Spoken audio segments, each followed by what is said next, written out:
Yes lads, we're back at it again. Another quick video. I'm going to explain exactly what I do to make money online at 15 years old. I've had a lot of guys ask me, Dahi, what do you do? How do you make your money? How do you run an online business at such a young age? But I'm going to go exactly into detail now, explain what I do, how I make my money, all that kind of stuff. This is for those guys, you might be stuck. You have these aspirations, you want that time, location, financial freedom when you're older in the future, but you don't know what you're doing. You might be stuck. But watch it through, take some notes, get some advice. But yeah, let's get into it. Yeah, so a bit of a background about myself before we get into it. So my name's Dahi. Obviously, I'm 15, as you know. Been running a business online now for the last about 5 months now. Generated some good results. We're making about 3k a month at the moment. Looking to scale now to 10k a month in the next few months now, by the summer hopefully. But yeah, going well. We generated our clients some good results. We've got about 180 leads in the last month now for one of our clients, about 10 to 15 quotes as well. Yeah, so some good results. I'll pop some screenshots up as well as maybe some payments we've made. But yeah, let's get into it. Exactly what we do. So obviously we run an online AI marketing agency. So you might ask, what is that? Basically, what you do is you implement full systems into a specific niche. So in my case, we run with construction companies. So we're implementing full systems into local construction companies to get them more jobs, basically. So what we do is we run ads. So obviously ads, Facebook, Instagram, stuff like that. A lot of people are scrolling through social media and stuff like that, yourself. So there's a good amount of people you can get in front of. So we're getting in front of those. They're filling out a form, for example. They're going through the pipeline. And what happens is you also implement AI systems. So the AI qualify the leads that come through, so making sure they're not wasting the construction company's time. Obviously, tradesmen, they're busy men. They can't be wasting time with people just kicking the tire, for example. So we implement systems, qualify them out, and just book them in for a quote, for example. So yeah, just full systems, saving them time, making them more money. And obviously as well, if you're adding an extra 20, 30, maybe 50k a month to their business, they're more than happy to pay you. So you could easily justify charging 1.5, 2, even 3k a month in terms of a subscription fee to implement those services. So yeah, that's exactly what we do. And another thing as well, choosing a niche. So you have to choose the specific industry you want to target. So in my case, me and my business partner, we target construction companies in our country, so in Ireland. Obviously, I do recommend targeting your local area. So maybe you're based in the UK, in London, you want to target London, preferably, because it's more relatable. You've a bit higher leverage at the start. Obviously, you can go into more industries, more locations in the future, but start off locally. Kind of why we chose construction companies. So construction companies, they're very high ticket. So each job, depending on the company, each job could be 5k, 10k. Some construction companies could do over 50k, maybe 100k jobs. So say for example, you generate them one 100k job every single month. Say they make 50k off of that. They're making 50k in profit and then maybe paying you 2k.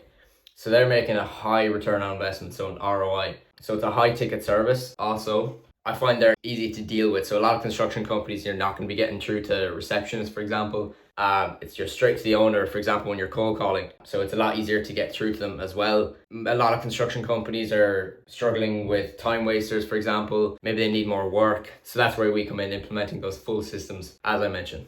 But that's the biggest part of it, is how you actually get the clients. It's all well and good providing a good service, getting great results, but you can't provide that service if you don't actually sign clients in the first place. So that's probably the hardest part at the very start, especially for me and my business partner as well. How we go about it is cold outreach. So cold outreach is basically the only way you can get at the start, because you could your company exists, you're providing a good service, but other companies, say construction companies, maybe dentists, whatever your niche is, they don't know you exist. So you have to put yourself out there. So there's 3 main ways of doing it. You can do in person, so door to door. That's very good at the start, but it's not that efficient. And then there's cold calling as well, my personal favorite. And then you can also do cold SMS, maybe cold DMs, Instagram, Facebook, for example. So in terms of, I'll run through cold calling quickly because that's exactly what we do. That's where we have the most experience at the moment. So you build out a lead list. So you go on Google Maps. As I said, a lead list is a list of potential prospects. So for example, if you're in construction companies, your list is based of just a load of construction companies in your area with their phone number,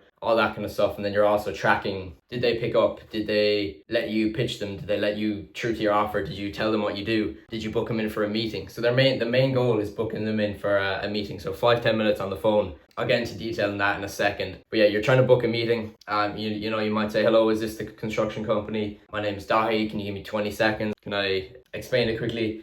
You know, they might say yes. If they don't say yes, then they're not sound. You know, you don't want to be dealing with them in the first place. But you know, you pitch them. A lot of people are going to say no. They're going to say no, go away. But the select few that do say yes, you talk to them and you just close them. Boom. It's simple stuff. It's hard at the start, but you get good at it after a while. So, you know, myself and my business partner's name is Ishay. We've been booking like minimum 3 meetings each every single day, 5 meetings maybe. So we're animals on the phone at this stage. So we're making sure we're hitting those KPIs. You need to make sure you're hitting KPIs as well. So KPI is a key performance indicator. So making sure, say your KPIs, I need to book 3 meetings every day. If it takes me 20 dials, if it takes me 100 dials, I'm gonna make sure I hit these 3 meetings every single day consistently.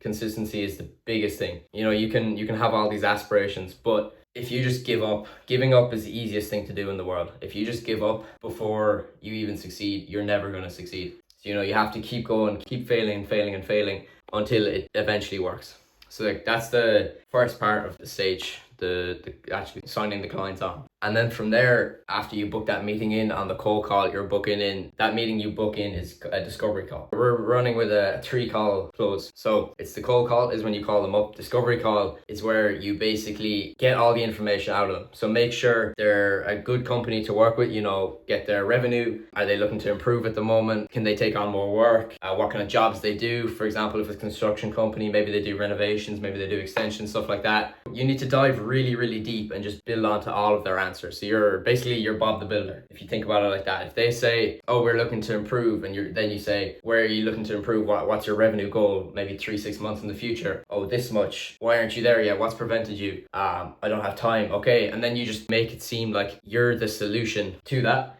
And then if you do the discovery call right, you'll book them in for a sales call. So a sales call is usually over a video meeting. So for example, a Zoom meeting, Google Meets, for example, maybe even a Teams, whatever. And you run through a presentation. So you show them exactly what you do, your offer, pricing, all that kind of stuff. Obviously at the start, you won't be able to charge massive retainers because you don't have the proven results. So I recommend free trials. That's what we've been working with. So we'll offer a free trial. You're making sure you don't go too deep on the systems though. You need to focus on selling on the results and the feelings. So, you know, ask them, oh, do you see how this would get you to this revenue goal? How would that make you feel if you were to get to that revenue goal? Oh, you know, I'd have a bit of money. I could treat my family, for example, go on holiday more. Boom, build on that. Just make it feel more personal to them. Just kind of dig deep, as I said, and then just pitch your offer. And then, you know, if they say no, I'll move on to the next. If they do say yes, provide the service. If it's a free trial, say 14 days, get them the best results in that 14 days. And then just pitch a price, say 1K, 1.5, 2K a month, and just go from there. So that's the whole sales process. That's exactly kind of what we've been running with the last few months. It's working very well for us now. We're signing clients left, right, and center. It's just a case of keeping them on and just closing them for a nice retainer. Maybe 1.5K a month is our usual one at the moment. But lads, the biggest misconception is it's not that easy, lads. The biggest thing is consistency. Keep showing up every day, hitting those KPIs, those key performance indicators I mentioned, making sure you're putting in the work. Because if you don't put in the work, you're not getting anywhere. You know, you're just gonna be stuck the usual 9 to 5, for example, which is what most of you don't want to do. So you need to make sure you're showing up every day. Obviously as well, a big misconception I get is if I'm young, if I'm a teenager, 14, 15, 16, no company's going to trust me with getting them more work, for example. That's not true, lads. If you know what you're talking about, if you know you can provide the results, if you have that conviction in yourself, the confidence that you can provide them with a good return on investment, and you know what you're talking about, you seem professional, all that kind of stuff, they're going to trust you, lads. You just have to have a good offer at the start. So a good offer would be, for example, a free trial, maybe a money back guarantee, all that kind of stuff. Or maybe if you have a good case study as well after a while, you show some good results that you got for a client, then it's so easy to close them. You just have to keep building on their responses, as I said, making sure they're also qualified so you can disqualify them if they're not worth working with. So you need to save your time as well. Yeah, just keep building trust with them, keep it professional, keep it real. Obviously as well, if they ask about your age, just say, yeah, look, I'm 15, I'm 16, but these are the results I've gotten for other clients. I'm running a free trial. It's 14 days. I'll show you exactly what I'm made of. It's just a good offer, making sure it's worth doing for them and building trust. That's going to be it for today's video, lads. If you enjoyed it, if you got some value, if you found it like good advice, drop a comment, drop a like, you know, subscribe, all that good stuff. But yeah, I'll be posting probably every week at this stage now, just documenting the journey, keeping you guys updated, making sure dropping some value as well. But yeah, let's get it.